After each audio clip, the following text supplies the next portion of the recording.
Hop. Operatsiyadan oldin qo'ydi. Uning holatini yaxshilash kerak. Glyukozaskarni kapalanitga.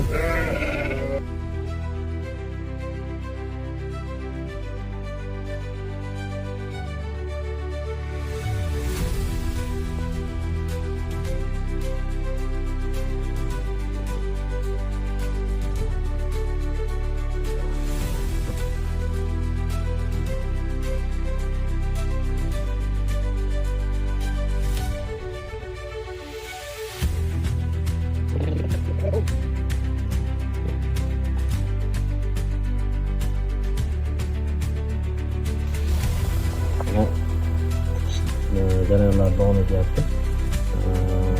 Chok qo'yishda ustozlar aytganidek Schmidl Lambert hamda Plaxodin Sadovskiy usulida chok qo'yiladi. Bachadonga. Shunda mana tikilgan joyda birinchi qavatini ikkinchisi yoqib ketadi. Mana shu holatda, chiroyli holatda. Operatsiyadan tez chiqib ketish uchun orqa bir shekilda operatsiya va operatsiyadan keyingi ishlab chiqarish uchun